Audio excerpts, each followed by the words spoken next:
Assalamualaikum warahmatullahi wabarakatuh. Alhamdulillahi haqqa hamdih, wassalatu wassalamu ala man la nabiyya min ba'dih, wa ala alihi wa ashabihi wa ummatihi.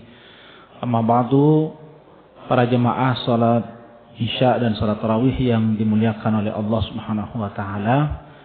Kita bersyukur malam ini masih bisa beribadah di bulan suci Ramadan. Tentu saja tidak semua orang diberikan kesempatan yang sama oleh Allah. Tapi kita semua yang hadir ini insya Allah termasuk orang-orang yang senantiasa diberkahi oleh Allah karena mampu memanfaatkan momentum Ramadan ini dengan beribadah kepadanya. Amin. Para jemaah yang dimuliakan Allah, sesuai dengan tema yang telah ditentukan, menggapai keberkahan Ramadan. Kata-kata berkah itu kalau kita baca dalam kitab tafsir, itu ulama sepakat maknanya adalah ziyadatul khair. Atau dengan bahasa lain, al-khairul katsir, bertambahnya nilai kebaikan. Bahwa ibadah Ramadan ini, itu harus ada keberkahan yang bisa kita raih. Keberkahan yang dimaksud seperti apa? Ya bertambahnya nilai kebaikan. Salah satu contoh esensi daripada ibadah Ramadan ini salah satunya adalah meningkatkan kecerdasan emosional kita, emotional quotient. Bagaimana kemudian ibadah Ramadan ini menjadikan manusia itu memiliki kecerdasan emosional, membaca situasi sesuai dengan apa yang dialaminya, melihat orang lain dengan mata kasih sayang, melihat saudara kita dengan penuh cinta kasih dan seterusnya. Nah, ini kalau kemudian kita hubungkan dengan ibadah Ramadan, maka sebetulnya ibadah Ramadan ini dalam rangka menciptakan kesolehan-kesolehan individual, yaitu melihat orang lain dengan mata kasih sayang, yang nantinya itu akan berefek atau berdampak pada kehidupan sosial. Dengan melihat orang lain dengan mata kasih sayang, maka semua yang dia lakukan itu tentu bukan hanya soal kebenaran, tetapi juga soal kesantunan, menyenangkan orang lain, membahagiakan orang lain. Makanya tidak heran di bulan Ramadan itu antusiasme masyarakat untuk berbagi dengan sesama itu sangat tinggi. Di mana-mana ada masjid, mesti akan ada yang namanya takjil, ya, menyediakan takjil atau buka puasa. Di mana ada masjid selalu menyediakan itu. Dan antusiasme orang untuk berbagi, menyumbangkan nasi dan seterusnya itu juga tinggi. Coba di luar bulan Ramadan, saya yakin dengan saya yakin-yakinnya tidak akan sama dengan momentum bulan Ramadan ini. Orang untuk berbagi itu, keinginan berbagi itu tidak setinggi seperti di bulan Ramadan. Itu salah satu efek daripada ibadah Ramadan, melihat orang lain itu dengan mata kasih sayang, melihat orang lain kelaparan kita berbagi, melihat orang lain kesulitan kita membantu dan sebagainya. Itu memang oleh Allah dibentuk seperti itu. Dan itulah yang dimaksud dengan keberkahan yang nanti akan tercipta dalam kehidupan individual kita dan akan berefek, bermanfaat, berdampak pada kehidupan sosial kita.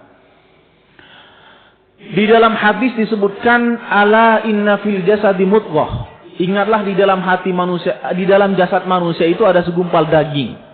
Idza saluhat saluhal jasadu kulluh. Kalau daging itu baik, maka semuanya akan baik.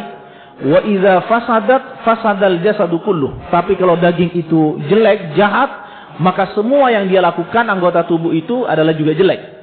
Ala wahiyal qalbuh, yaitu adalah hati. Maka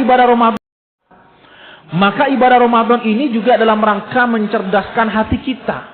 Yang tadi saya bilang kecerdasan emosional, membaca orang lain dengan mata kasih sayang, bukan dengan mata kebencian. Coba nanti lihat di bulan Ramadan ini, hampir semua umat Islam itu rata-rata mengeluarkan zakatnya di bulan suci Ramadan. Padahal secara fikih tidak harus di bulan Ramadan. Tapi kenapa orang itu lebih senang berinfak, berzakat di bulan Ramadan? Karena memang situasinya mendukung. Situasinya mendukung. Di Mekah atau di Madinah misalnya, saya baru tadi malam landing itu semacam perusahaan-perusahaan sudah menyediakan takjil bersama, dan orang-orang yang datang itu malah ditarik-tarik untuk silakan nikmati hidangan saya, silakan nikmati hidangan saya. Begitu semangatnya mereka untuk berbagi, memberikan makanan kepada orang-orang musafir misalnya. Itu luar biasa. Itu semua adalah karena ibadah Ramadan, yaitu mencerdaskan hati kita, melihat orang lain dengan mata kasih sayang. Zakat, kalau kemudian kita tarik ke konteks yang lebih tinggi lagi, zakat itu bukan hanya sekedar kewajiban, tetapi memiliki dimensi sosial yang sangat tinggi, yaitu membantu saudara-saudara kita menjadi orang yang lebih baik, membantu saudara kita yang mungkin kekurangan agar hidupnya lebih layak. Makanya kemudian kita kenal zakat itu, ada istilah zakat produktif. Bagaimana dana zakat ini kemudian kita bisa produktifkan, dan nilai produktifnya itu kita berikan kepada orang lain, kepada yang berhak. Saya kasih contoh misalnya Surabaya. Surabaya ini baru 2 bulan dibentuk Basnas Kota, Badan Amil Zakat Nasional Kota Surabaya. Itu sudah 2,5 M terkumpul Bapak Ibu sekalian. Baru 2 bulan dibentuk Basnas Kota, itu sudah terkumpul dana 2,5 M. Siapa yang wajib zakat? Semua ASN di Surabaya, itu kebijakan wali kota, itu wajib berzakat katanya. Dan yang tidak mau berzakat silakan menghadap ke wali kota katanya. Akhirnya terkumpullah 2,5 M.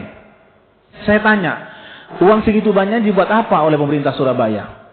Ternyata itu dibuat untuk membantu anak-anak kita warga Surabaya yang mereka lulus tapi tidak bisa mendapatkan ijazah karena mereka punya tunjangan. Nah, ini kan berarti zakat itu sebagai instrumen untuk pembangunan nasional juga. Anak-anak kita yang kesulitan sekolah, atau mungkin sekolah tapi tidak bisa mengambil ijazah karena tunggakan terlalu besar, itu bisa dibantu dengan zakat. Itulah fungsinya kenapa kemudian zakat ini disebut dengan instrumen pembangunan nasional. Nah, orang supaya mau berzakat, itu di momentum Ramadan ini juga sangat tinggi. Dan itulah yang saya bilang tadi, keberkahan Ramadan itu adalah kebaikan yang sedikit, yang terinternalisasi dalam diri kita, tapi kemudian berefek, berdampak pada kehidupan sosial kita. Dan itu yang menjadi target daripada ibadah Ramadan. Makanya saya bilang, Ramadan kita ini jangan cuma sekedar formalitas. Ya, sekedar puasa, habis puasa nanti lebaran, habis lebaran Syawal nanti balik lagi seperti semula. Tidak ada makna yang bisa kita gapai. Percuma. Untuk apa? Walaupun secara fikih kewajibannya sudah gugur. Tetapi maksud saya, yang diinginkan oleh Allah itu bukan itu. Bukan sekedar formalitas puasa, sekedar menahan lapar dan haus. Bukan. Makanya kemudian Nabi mengisyaratkan dalam hadisnya itu, kam min sha'imin laisa lahu min siyamihi illal juwal atos. Betapa banyak orang yang berpuasa hanya sekedar lapar dan haus. Itu sebetulnya isyarat Nabi bahwa nanti umatnya itu akan hanya sekedar formalitas ibadah itu. Hanya menahan lapar, menahan haus, mulai dari terbitnya fajar sampai nanti terbenamnya matahari. Hanya sekedar itu. Lah kita ini tidak boleh, tiap tahun hanya begitu tidak boleh. Kita harus naik level. Makanya Imam Ghazali membagi membagi jenis orang puasa itu ada 3. Ada saumul awam, puasanya orang yang awam. Apa itu? Ya sekedar menahan lapar dan haus. Tapi ada saumul khawas, naik levelnya puasanya orang yang khusus. Apa itu? Bukan sekedar menahan lapar dan haus, tetapi seluruh anggota tubuh kita itu berpuasa. Ada saumu khawasil khawas. Nah, ini yang super elit. Bukan sekedar menahan lapar dan haus, bukan sekedar menggerakkan tubuh kita ini beribadah kepada Allah, tetapi jauh lebih daripada itu, puasa itu dijadikan sebagai sarana bagi dia untuk lebih dekat dengan Allah dan kemudian diimplementasikan dalam konteks kehidupan sosial sehari-hari. Itulah esensi daripada ibadah Ramadan. Yang dimaksud dengan keberkahan adalah kebaikan yang sedikit yang tertanam dalam diri kita selama di bulan Ramadan ini, tapi nanti dampak dan efeknya itu diharapkan di bulan Syawal itu terus berlanjut dan berlanjut. Bukan berarti setelah Syawal lalu kemudian kita balas dendam. Atau setelah Syawal kita kembali ke habitat kita aslinya. Bukan. Ini pendidikan yang menurut saya sangat kompleks. Allah mengajarkan kita dengan puasa Ramadan ini, kita dilarang, kita diajarkan untuk berpuasa bukan sekedar lapar dan haus, tapi mulut kita juga berpuasa. Tangan kita berpuasa, kaki kita, telinga kita, dan semuanya berpuasa. Dan ini kalau kemudian ditarik dalam konteks yang lebih tinggi lagi, hari ini kita dimanjakan dengan dunia medsos, bagaimana kemudian puasa kita itu tidak menyebarkan berita-berita hoax, berita-berita bohong, atau yang mungkin berita-berita yang memprovokasi orang lain dan seterusnya. Nah, puasa kita itu yang dimaksud berkualitas itu bukan hanya sekedar tangan tidak mencuri, tapi bagaimana tangan kita ini tidak usil memberitakan sesuatu yang membuat orang lain terprovokasi. Mulut kita bukan hanya sekedar ngerasani orang, tapi tidak kemudian juga memprovokasi orang. Kaki kita juga tidak hanya sekedar berjalan untuk ke tempat-tempat maksiat, tapi bagaimana kemudian memastikan kaki kita ini ada di dalam masjid, selalu beritikaf dan seterusnya.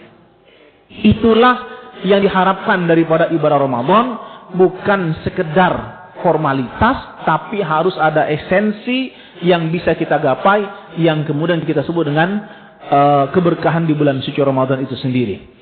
Berikutnya, Bapak dan Ibu sekalian, yang ingin saya sampaikan adalah, sekalipun ibadah Ramadan ini ada istilah saumu khawasil khawas, puasanya orang yang super elit, yang tadi saya bilang bukan sekedar lapar haus, tapi bagaimana seluruh anggota tubuhnya juga berpuasa dan kemudian menghadirkan nilai-nilai ketuhanan dalam dirinya itu.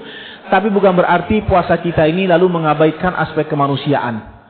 Saya sering bilang bahwa al-ghulu fid din, berlebih-lebihan di dalam beragama itu juga tidak benar.